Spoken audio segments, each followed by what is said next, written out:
You can hear me okay, right? Sorry, what? You can hear you can Yeah. you you can hear me okay, right? Yeah. So Okay. just adjust my cushion here. Ugh. Right, let me just take a sip of my coffee. Okay. Okay, I'm just going to introduce you and just see where it goes. All Okay. right, go then, let's go. How will I introduce you? Charlie's Lessons or Charlie, what's your surname again?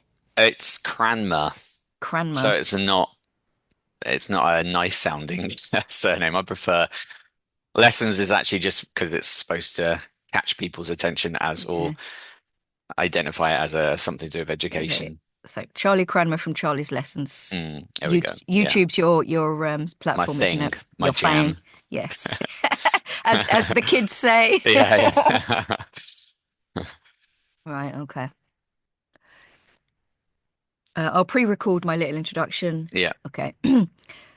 Charlie Cranmer from Charlie's Lessons. How are you today? Good, thank you. Thank you for having me. Oh, it's an absolute pleasure. You've been on my radar for a while because I know that your YouTube is your jam, as we were talking Yeah. about earlier. And you've got quite a big following and you produce hmm videos for teachers, don't you? Tips and Yeah. tricks and things like that. Yeah, exactly. And you're also a director of studies in a school in, Cadiz. Cadiz or Cadiz, yeah, in oh, the south of Spain. lovely. If you don't know where that is, it's near Seville. Yeah, And if that's a you good don't, reference point. yeah, and if you don't know where Seville is, then maybe go study a map for a bit. Yeah.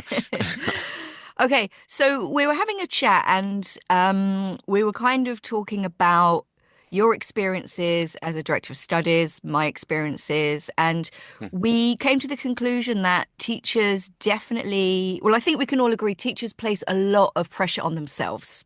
Yeah, for sure. For sure. That's my experience for the last, well, as a teacher myself, we can both speak to that, how much you try to do, how many problems you try to solve simultaneously, and also the last, well, since 2016 as a director of studies as well, it's been something I've kind of overseen. Um, and it's something that I think we can talk about how teachers need to prioritize certain things or just accept that some things aren't in their hands and not in their control.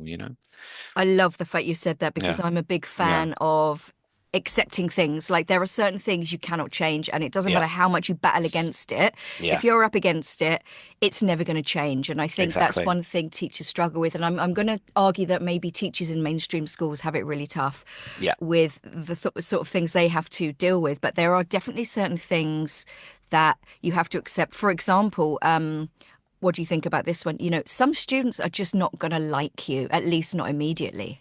Yeah, I mean, I experience that all the time. We get, what we do at our schools every year, we try to give teachers new groups, new students, just to switch things up because teachers, they need something new each year to challenge them and motivate them. But what can happen is that students go from a teacher they liked to a new teacher, and suddenly after a month, I get the parents coming and saying, well, my son doesn't really like the new teacher. I'm just thinking, and I'm thinking, well, how do you tell someone, oh, there's a person, someone in the classroom doesn't like you, and that's not a very nice thing to hear. But I think it's perfectly normal, I think, for a student, because I think once you grow attached to a certain teacher, that's really important. I think that kind of makes you keep coming back in. But yeah, I think when students kind of flip-flop between who they like and who they don't like, that can be a problem. But yeah,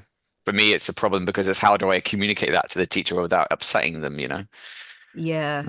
I think on a little digression, I think you have Mm. to have a little bit of a thick skin Yeah. sometimes. And you can't Yeah. take it personally. And I know that's easy to say because we've all had students who have said something negative about us to our bosses, and it Yeah. stings, it smarts, it stays Mm. with you for days. Mm. But Mm. you can, and if it's like, this is what I said actually to a teacher who was messaging me on social media. She had a lack of confidence. She didn't feel like she was really liked that much. And I said, you know, I'm going to edit this because whatever Mm. I've just thought of has gone Mm. completely out my fecking head.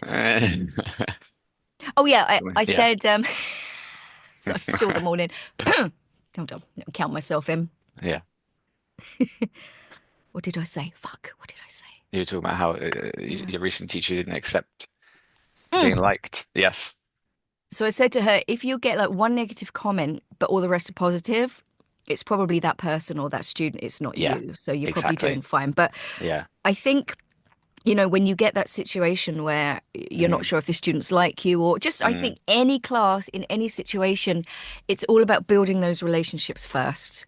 yeah. Not worrying too much about teaching Hmm. per se, but Sure. Sure. let's get to know each other. Yeah. And if after making those steps that you should make with every new class in, learning as much as you can about the student, sharing what you want to share with the students and finding common ground. And even if after that the student still doesn't really or goes around saying he or she doesn't like you, then there's nothing more you could have done, and it's like in any walk of life, if you make an effort to get to know someone and show interest in someone and they still reject you, then what's the point? They were never gonna like the classes regardless, Mm. and so and I think as well, one thing that I actually quite enjoy is when you take a student out of a class who says they don't like the teacher or they don't like the class or it's boring or whatever, and you put them in another class, which you know for a fact is dynamic, exciting, all these things, and they still come out saying the same thing, then it's kind of rubber stamps it for me. And it's like, okay, this student has a problem and they just can't, no matter where I put them, they're not gonna, fit in or they're not gonna enjoy the classes. And that's again completely fine. That's completely fine, but I'm not gonna go after the teachers, about that.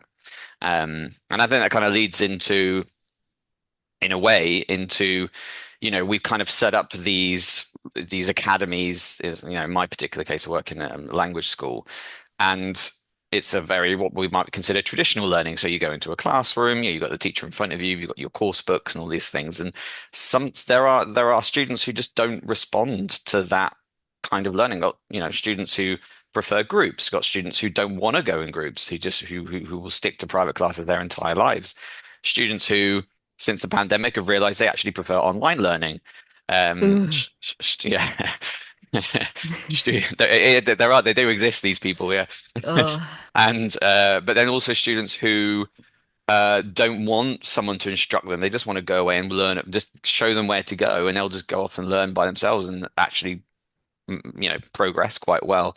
Um, so I think, yeah, that's part and parcel, I think, of teaching that in a school, that you're just going to have some people that fall through the net in that sense, their learning styles, their preferences. Yeah, and there is no one size fits all anything in Mm, teaching, and I think mm, that that's one of the biggest sort of issues with most school, even I'd say, yeah, most schools, most institutions, they are curriculum based, coursebook based. yeah. Grammar is probably a little bit more important than it should be. Hmm. And that doesn't Yeah. suit everyone. And it also is Mm, very restrictive for the teacher. Like, do you yeah. think like would you, if you could champion a more task-based approach or lexical approach where your Hmm. grammar isn't like sort of the main Yeah. thing on every Yeah. module? Yeah. I mean, lexical focused syllabus will always be my preference, and also something you talk a lot about, Erin, a meaning based or a meaningful communication. I think this is something I kind of came across very early on when I was teaching in CLIC Seville, and I remember one of my academic advisors or when someone in the academic team said to me, they would go into the staff room a lot of the times and hear teachers saying, "Oh, today we're going to teach the present simple," or "Today we're doing the present perfect," and rather than doing the present perfect, we're going to trying to get students to tell anecdotes or get students to talk about past experiences, or a story. Um, and so that kind of opened my eyes up a little bit in that sense when we moving away from just like verbally just saying, instead of saying what grammar tense you're going to do, what function you're going to focus on. And then also just, yeah, more lexical approach where you're looking at vocabulary that's real relevant for your students. I would definitely more focus on that. But again, I'm kind of a slave to the course book, and if Yep. if teachers are happy with the course book, then who am I to go in and pull that away from them, And I think it's so difficult to find a course that the majority of teachers like, and when you finally find one, I don't like to change it, even if it has got a perhaps a focus that is not in line with my teaching principles. Yeah, but I mean, are they happy with the course book, or is it that it's the safety net? Because, Yeah. and maybe they're just not trained, or they just don't really know how to cut loose a little bit more. Mm, Because I've really mm, been like experimenting lately with my groups and just using what they give you or doing a more dog me style approach. And it just, yeah. everything flows so well. But if you don't know Mm, how to do it, you don't know how to do it. yeah. So, I agree. I think it's just the bet that it's, teachers try a lot of different course books, and I think they, in that sense, they know that when they find one they like, they recognize that and they communicate that to me, and so that helps me make a decision on what course we're going to stick with. But I think you're right. Yeah, I think some teachers, if they do find one they like, then they're more than happy just to go page by page and just follow it like that. But yeah, you're probably right that some teachers need some guidance in that sense, to how to kind of move away from the course book regularly. and do you think that another thing that teachers do, I think, Mm, is they really try to produce like outstanding lessons. yeah, And I often yeah. say, what's wrong with a good lesson? A great lesson, Mm, or even just a good mm, lesson. Why are you mm, killing yourself to create a yeah, 50-minute masterpiece? yeah, yeah, Why? Why yeah. did they do it, Charlie? Why? Well, this tends to happen during observations, and I think that's born from a desire to kind of make a good impression, which is, that's good. That's the right thing to do. You want to do if management is coming into what you teach, then obviously you want to make sure things go well. But I think what sometimes they understand that as they have to produce there what you say there an outstanding lesson plan or astounding lesson, and the students need to go away from after 50 minutes learning how to produce perfect phrases in the past simple when they've probably never come across the past simple before.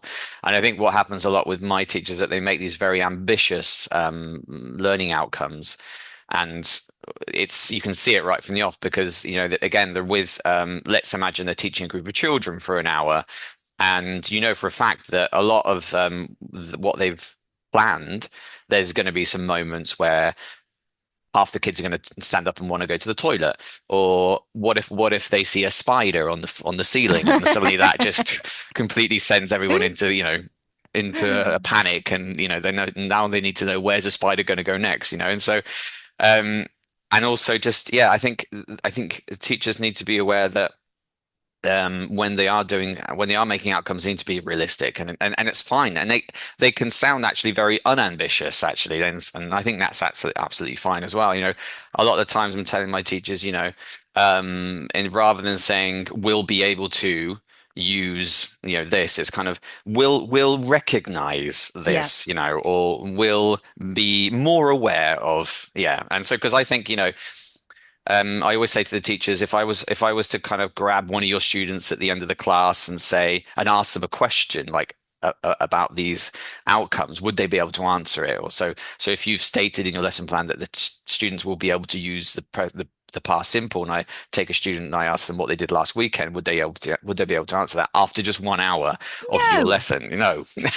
And even after 2 years, 3 years in the school, they Yeah, probably won't be able to either. So I think that also that comes back around to how teachers just, they feel like they need to achieve so much with these students and they get overwhelmed. And I think that feeds into their lesson plans, especially when they're being observed. I'm not sure what yeah, happens I'm not sure when they're not being observed and it's just a regular day, I think, but they do feel that pressure to be entertaining, to you know to make the class a fun class. I think especially when you're teaching, well, I think kids, when you're yeah. teaching any age groups really, but with children, yeah. So you want to make sure that they come out feeling like they had a good time, that their English is still fun, But I think that can really put a lot of pressure on teachers, and I think not all classes are fun, No. and or entertaining. Yeah. And I think it also goes back to the sort of the way we're trained again, that PPP, it's we're going Mm, to do something and I'm going to show you the rules and then you're going to do a gap fill and then you're going to be able to yeah. magically produce something and then remember it Yeah. the next day. It's Yeah. so Yeah. Yeah. meaningless. Yeah. And I Yeah. totally Mm, agree with the mm, whole outcomes thing. No, they will mm, not be able to speak in the present perfect. They mm, will be able to mm, understand it. And mm, like, I'm a big fan of input, especially at lower levels. And do Yeah, you think that a lot of input is missing? We go from practice, gap fill to yeah, production, but there's yeah. no room for processing. There's no Hmm. room for that repetition and exposure they need, Mm, especially if they're mm, learning in, like I teach in Ireland. My yeah, students are living and working here. They have more chance of hearing and yeah, recognizing these structures. But if, like in your position, you have Spanish students in Spain, yeah, there's English all around, but not as much. And if they're not no, really tuned into it, if they don't really yeah, watch TikToks and stuff in English, they're not getting that exposure. So how can we expect them yeah. to remember? Well, I think there is a stigma still attached to teacher input, and I think it kind of gets linked Mm. to that, dreaded Teacher teacher talk, talking yes. time. Yeah. Yeah. And I think some teachers have kind of inadvertently been,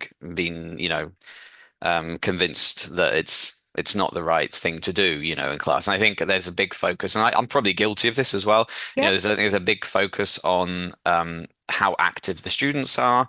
Are the students speaking? Is how much of your class is taken up by students doing the work, Yeah. and so. I think it can be refreshing to go into a classroom and see a teacher, just take the reins and say, "No, you're going to listen to me. We're going to be. I'm going to tell you a short anecdote or a story, and that's what the class is going to be revolved around." And I think I remember actually doing an observation of a teacher, and this is probably testament to this. It was such a long time ago that last time I saw this probably back in 2016, 2017. But I remember a teacher doing an A1, A2 adult class, and she started the class with an anecdote about her weekend.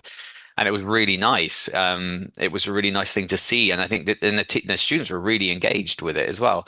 And yeah, I just can't remember the last time I saw that happen. I think there is this kind of insistence on constantly handing over the baton to the students, and Yeah. kind of the teachers there as just what's like an agent, and just not there to actually, teach, Yeah, but it let's just say. sort of it goes against everything I've read about how we Mm, actually learn. mm, mm. And I think that we can kind of it has to be staged. There has to be more stages, and I think those scaffolded input stages are definitely missing a lot of the time. Yeah, And then yeah, review as well. And then, not everybody is ready to speak. yeah, They're just yeah, not. yeah. So again, giving lots of pair work and group work and confidence Mm, building and mm, drilling and mm, mm, letting the students hear good examples of the L1 from the teacher. There's nothing wrong with mm, that at all. mm. And I Yeah, think yeah. that was a really good point you made about Mm, we're afraid of teacher talk time. But at the end of the mm. day, it's quality teacher. There's bad TTT, as we know, where Yeah, teachers just go yeah, on and on and on, and you yeah, just want to tear yeah, your hair out. And yeah. then there's quality TTT, where Mm, you're mm. actually giving your students good examples. Yeah. And I think that's kind of what you could argue a lot of the times, especially in probably in both our circumstances, students are paying for, the exposure, in a reduced group in front of a, trained teacher to give them that exposure, and I think and it's funny because I'm just kind of thinking now, as a teacher myself, I can remember countless times of groups where you keep throwing them back into these pair work activities, group work activity, and you keep seeing the same students struggle and struggle and struggle, but you keep doing it, because you keep thinking, well, this is the right thing to do. I need to keep giving them the time. I keep, if they Get don't them get time, talking. yeah, if they come out at the end of the class and they haven't spoken, then they're going to feel like it's been a waste of time. But yeah, I think a lot of I feel like often we're kind of just teachers are just talking between themselves, and I think if you actually ask the students what they thought, they'd probably be fine with it, fine with the teacher, providing the input. Yeah, I because think. in every other, especially if you're a kid, in every Mm, other subject at school, that's how it mm, works. yeah, So yeah, they're for kind of sure. used to it. They're used to Yeah, it. And yeah. I think also in mainstream schools, I think that L1 Mm, input is even more important because if you mm, think about the amount going on in that kid's life just during that day, you've got four, five, six mm, different subjects. You mm, need that input and that repetition and that yeah, exposure because yeah. it's going to fly out of their heads even quicker. I imagine Mm, their mm, working memory is even more full. yeah, Um, you yeah. know, I think actually that also is linked to again talking about what teachers need to prioritize, what teachers need to be aware of, things that are not on their hands. For example, in my particular environment, we're taking students. After school, we're taking in students after they've done, their 6, 7, 8 hours of study already. And I think that's also something else that teachers need to be aware of. And that again, something they can't control is students are turning up and their attention spans are probably have been greatly shortened. And they're tired, they're hungry. They might have had a bad day at school, which is still present in their minds, and they're going into the classroom. And I think a lot of teachers, they get a lot of unruly students or students that are not engaged. And it's like, well, you could have done anything today in that class, and those students would not have responded. And it's got nothing to do with how you planned it or you as a teacher yourself.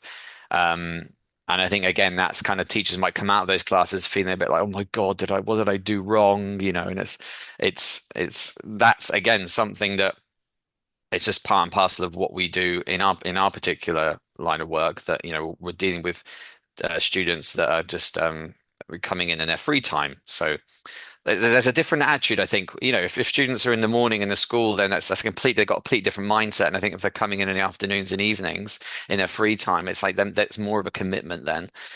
Yeah, Um, it should be yeah. light. And I think Mm, that, we do forget sometimes because we have our lesson plan and it's full of God knows what, too much usually. yeah. We usually over prepare. But students Mm, can, even on a good day, students can only learn so much. And I always find it best to under prepare now. I always make sure I've got yeah. a little bit of space in my lessons on Yeah. top of what I've already planned. Because again, it leaves time for that student generated language, see Hmm. what they give you, Hmm. and stuff like that. And I think Hmm. also, we're taught to structure our lessons by the minute, aren't we? Our Yeah. timing is really important. Yeah. Why? Yeah. It never works. Like, have you Yeah. ever done a lesson where the timing's Never. gone? Exactly. So what's the point? Get rid of that CELTA Mm, courses. It's mm, pointless. mm, Try teaching how to fill up a few minutes at the beginning or the end instead with student generated mm. language. And I Yeah. think it's better for the students. It's more relaxing and Yeah. you've got a great, if they're asking questions or you're like, oh, that's a great thing to say, but how about we say it like this? Great engagement. We're always Mm, talking about engaging your students. It doesn't have to mm. be, engage your students with an activity. It can just be engage your students with something about what they've said. Let's talk about it. Let's Yeah. explore it. And they're Yeah. always, without fail, engaged. Mm. I think you need those little fillers or those initial activities in class. I think also in my case it buys you time to gauge the room, to read the room. How am I? What's the energy level like today? Or what kind Yeah. of mood are my students in? And I think if you've just got like you said, a timed staged lesson plan like that requires you to kind of get started the moment you're in the room, you're kind of ignoring the human beings that are in the classroom, and I think those little activities at the beginning can buy you that time to plan really, or to make the right decisions about what you're going to be doing in that class. Yeah. And you cannot go in. Like you have to be prepared as a teacher, you have to be very prepared to digress or to adapt to the situation. Hmm. Like you said Yeah. about the energy levels, and I talked about this in a podcast not long ago about Mm. matching energy levels to your students. So if you go, you could have the best lesson plan, but if you go in like jazz hands and they're all like, Yeah. oh, you are Exactly. going to exhaust yourself Yeah. Yeah. and make yourself look like a bit of an idiot Yeah. because Yeah. there's nothing more sad than watching a teacher do like the sort of the class clown thing, trying to whip their students up and the students aren't engaging. It's like, read the room, bring it down. I've been there. I've Yeah, done, we've I've all been done that it. teacher. We've all done it because we think Yeah. that if we hype them up, they'll get there, but they don't. So read the Yeah. room and just chill out. Yeah. Sit Yeah. down, Yeah. talk to them face to face in a normal tone of voice. Oh, hello, cat. Just saw Charlie's cat's You tail probably walk you across the can probably screen. hear her, to be honest. But Her um tail looks gorgeous anyway. yeah, yeah. Anyway, where was I? Yeah, so yeah, Yeah. students, energy levels, jazz Yeah. hands, All of that. all of that. Okay. Yeah, All yeah, right. I could sit and talk to you all morning, but neither of us have time for that. And yeah. I think my cat's hungry now. That's why she's showing up. Yeah. so thank you so much. It was lovely to talk to you. Just plug your pluggables. Where can everybody find you? Oh, well, yeah. So like you said, YouTube is where the kind of a lot of where my most of my videos end up. I've also got a TikTok channel which I'm fond of, Oh, and then I've got it's Charlie's Lessons everywhere. So you go to LinkedIn, Instagram. and I'm not so active on all of these platforms because that would just be impossible. But Yeah. um, a lot of what I do, it does mainly end up on YouTube and TikTok. And yeah, and I've just things that I don't know, things I'm doing things I've been doing recently. I think we're doing a lot of things recently. I think I've got a few resources that I've put together for teachers recently. So I've got I do these very short videos about websites that teachers can use in class, and it's called Websites English Teachers Should Know. And I put together a resource recently that kind of collates all of these videos that I've made, Lovely. and some of them are not. Some of them haven't been made public, some of them. So that's on my website. But anyway, if you go to any of my socials, you'll get a link. There's a link to all my links. And you can get to my website from there. Yeah. So All right. Okay. Well, yeah, thank you so much and take care. Bye bye. thank you.